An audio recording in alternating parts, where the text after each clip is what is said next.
팰리세이드가 상당히 좀 잘 판매가 좀 되고 있죠. 네. 저도 저거 한번 보러 갔거든요.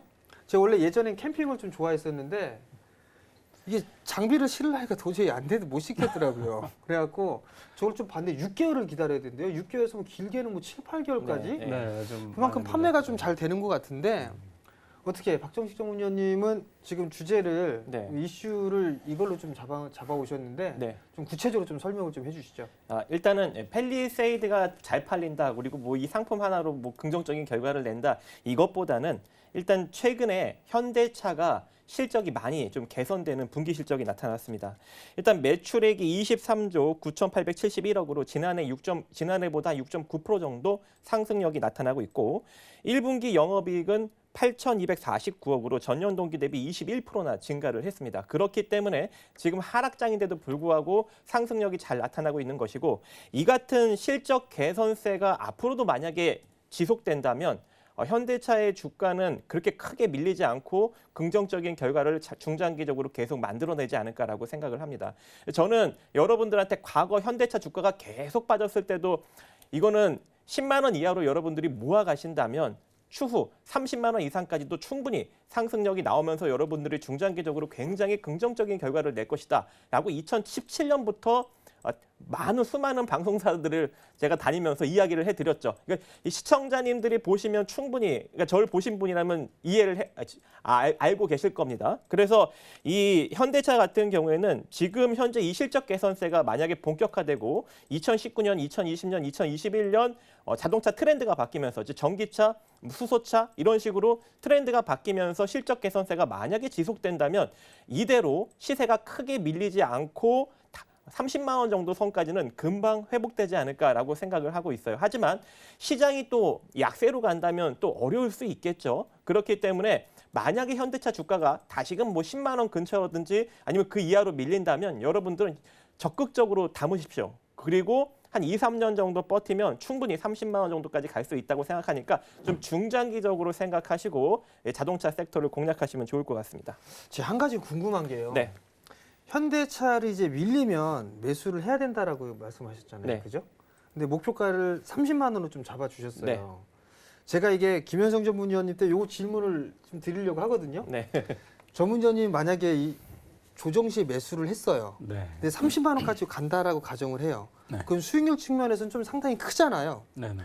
그런 측면에서 대형주를 하시겠습니까? 아니면 중소형주를 하시겠습니까? 저라면 탄력이 강한 중성주를 먼저 투자할 것 같아요. 그죠? 네.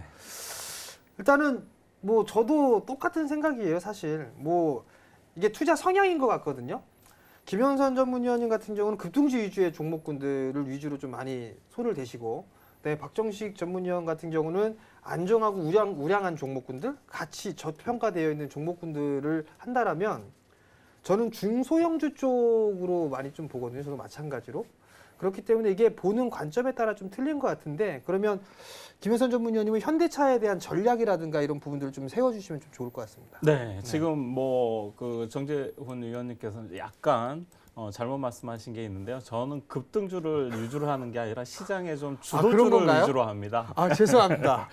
네, 제가 말씀드렸지만은 제가 공략하는 종목들이 얌전하지는 않다고 말씀드렸죠. 그래서 이제 워낙 많은 급등한 큰 수익들이 많이 나오는 건 사실인데 제가 항상 시장의 주도주를 잡으셔라라고 강조를 많이 드리고요. 시장에 항상 트렌디한 종목들을 선취하시는 게 중요하다 이런 말씀을 좀 드리겠습니다. 그리고 지금 질문하신 현대자동차도 저는 상당히 긍정적으로 보고 있습니다.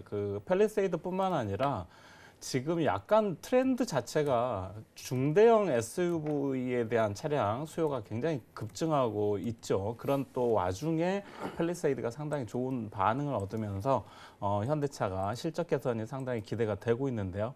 현대차는 저도 작년에도 말씀 한번 드렸었지만은 나올 악재는 다 나왔다. 사실 현대차가 작년까지 굉장히 악재에 시달렸었죠. 그러면서 주가가 많이 하락을 하고 거의 전저점을 다 이탈하는 10만 원을 이탈하는 그런 흐름까지 나와줬었는데 그때 당시 저도 말씀드린 게 더 이상 나올 악재가 없기 때문에 빠질 자리가 별로 없다라고 말씀드렸었죠. 그래서 중장기적인 투자 전략을 원하시고 조금 느린 긴 안목으로 좀 투자를 하시는 분들이라면 충분히 매수해 볼 만한 종목이라고 보여집니다. 다만 저는 좀 의견이 다른 게 지금 현대차의 어떤 올해 실적 컨센서스를 좀 보면은 작년 대비해서 상당히 실적 개선폭이 증가 추세가 나올 것은 맞습니다.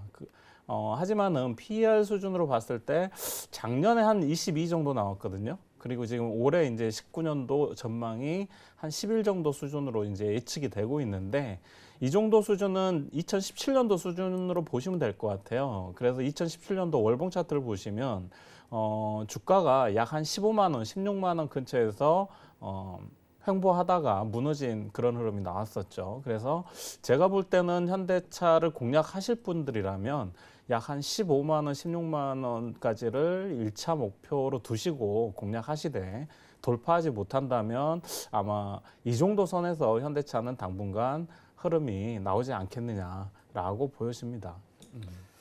예, 일단 제가 좀 귀가 얇은 편이에요.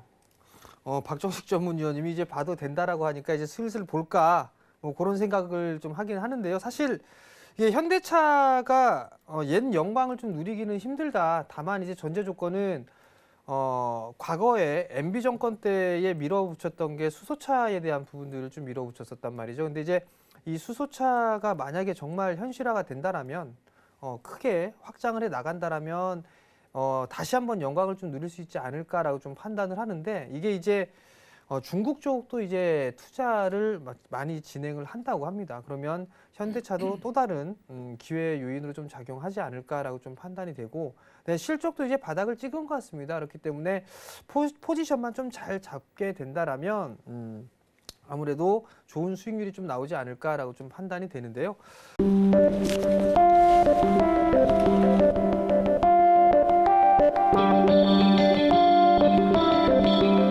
글로벌 경제 채널 서울경제TV